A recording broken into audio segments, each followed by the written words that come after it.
Hello, ഇന്നത്തെ നമ്മുടെ video എന്ന് പറയുന്നത് എത്ര കറുത്തിരുണ്ടവരായാലും അവരുടെ മുഖത്ത് നല്ല നിറം വെക്കാൻ വേണ്ടിയിട്ട് സഹായിക്കുന്ന ഒരു അടിപൊളി ക്രീം ഉണ്ടാക്കുന്ന ഒരു വീഡിയോ ആണിത്. അപ്പോൾ ഞാനിത് ഇതിലേക്ക് എടുത്തു വെച്ചിരിക്കുന്നത് രണ്ട് സാധനങ്ങളാണ്. ഒന്ന് വൈറ്റ് റൈസും പിന്നെ ഉലുവയും. അപ്പോൾ ഇത് രണ്ടും ഓരോ ടേബിൾ സ്പൂണോളം എടുത്തതിന് ശേഷം രണ്ടും ഒറ്റ പ്രാവശ്യം ഒന്ന് കഴുകിയെടുക്കുക. അതിനുശേഷം ഇതേപോലെ ഒന്ന് സോക്ക് ചെയ്ത് വെക്കുക.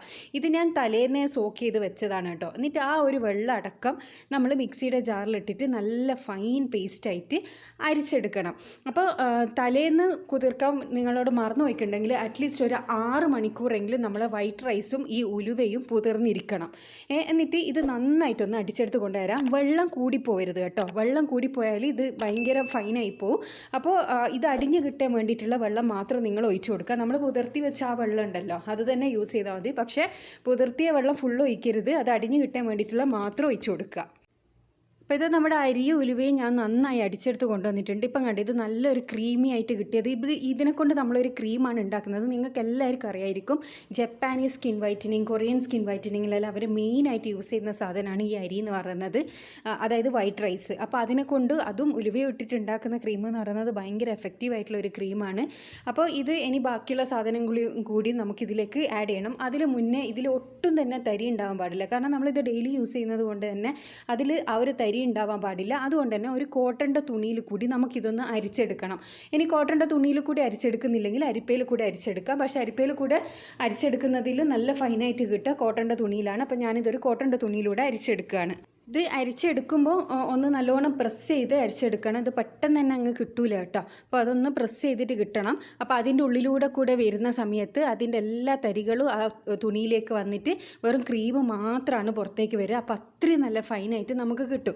എല്ലാം മാക്സിമം നിങ്ങൾക്ക് മിക്സിയുടെ ജാറിൽ ഒട്ടും തരിപ്പ്, അതായത് തൊട്ട് നോക്കുമ്പോൾ ഒട്ടും തരി ഉണ്ടാവാൻ പാടില്ല. അങ്ങനെ ഒരു രീതിയിൽ നിങ്ങളൊന്ന് അരിച്ചെടുക്കുക. അപ്പോൾ ഇത് ഞാൻ നന്നായിട്ട് തന്നെ അരിച്ചെടുത്തിട്ടുണ്ട്.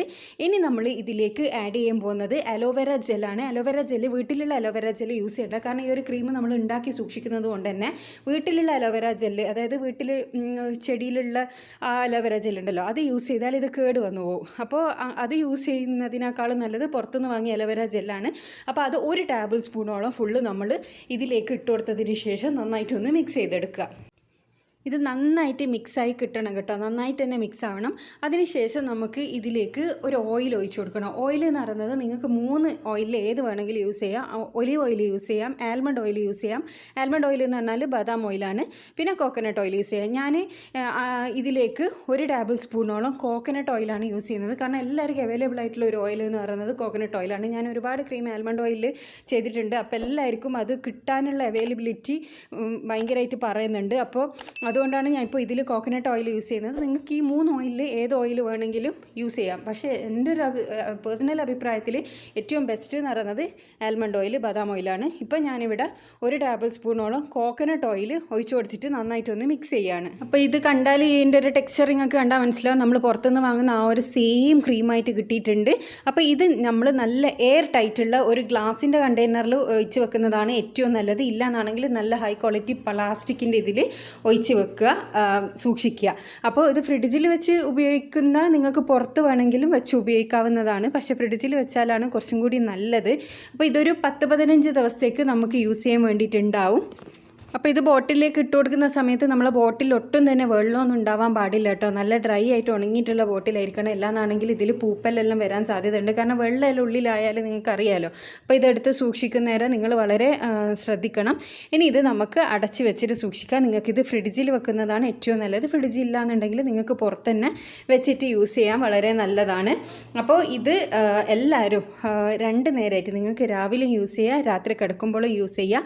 മുഖത്തെ കറുത്ത പാടുകൾ, കരിവാളിപ്പെല്ലാം മാറി മുഖം നല്ല സോഫ്റ്റ് ആവാനും ക്ലിയർ ആവാനും എല്ലാം സഹായിക്കുന്ന നല്ലൊരു ക്രീമാണിത്.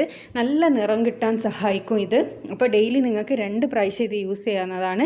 അപ്പോൾ ഇത് ഇതാക്കണ്ടോ, ഇതിപ്പോൾ നമ്മൾ തേക്കുന്ന സമയത്ത് ശരിക്കും നമ്മൾ പുറത്തുനിന്ന് വാങ്ങിയ ക്രീം എങ്ങനെയാണോ നമ്മൾ തേക്കുക ആ ഒരു സെയിം ഒരു ടെക്സ്ചറും കാര്യങ്ങളെല്ലാം ഇതിനുണ്ടാകുക. അപ്പോൾ നിങ്ങളെല്ലാവരും ഇതൊന്ന് ട്രൈ ചെയ്ത് നോക്കുക. ട്രൈ ചെയ്തതിന് ശേഷം നിങ്ങളുടെ അഭിപ്രായം അറിയിക്കാൻ വേണ്ടി മറക്കരുത്. ഒരു സമയമുള്ള സമയത്ത് ഇതൊന്ന് ഉണ്ടാക്കി വെച്ചാൽ നിങ്ങൾക്ക് ഒരാഴ്ചയിൽ ആഴ്ചയിൽ യൂസ് ചെയ്യാൻ വേണ്ടി ഉണ്ടാവും. ഒരുപാട് കാലത്തേക്കൊന്നും ഇത് ഉണ്ടാക്കി വെക്കണ്ട. ഒരു മാക്സിമം ഒരു 10-15 ദിവസത്തേക്ക് മാത്രം ഉണ്ടാക്കി വെച്ചാൽ മതി കേട്ടോ. അപ്പോൾ ഇതുപോലെയുള്ള യൂസ്ഫുൾ ആയിട്ടുള്ള വീഡിയോസ് കാണാൻ ഇഷ്ടപ്പെടുന്നവരാണെങ്കിൽ ചാനലൊന്ന് സബ്സ്ക്രൈബ് ചെയ്യുക. അടുത്തുള്ള ബെൽ ബട്ടൺ കൂടി ക്ലിക്ക് ചെയ്യാനാണെങ്കിൽ ആ ഫ്യൂച്ചറിലിരുന്ന വീഡിയോസ് എല്ലാം നിങ്ങൾക്ക് നോട്ടിഫിക്കേഷനായിട്ട് ലഭിക്കുന്നതായിരിക്കും. അപ്പോൾ അടുത്ത നല്ല വീഡിയോ ആയിട്ട് വീണ്ടും കാണാം. Thanks for watching.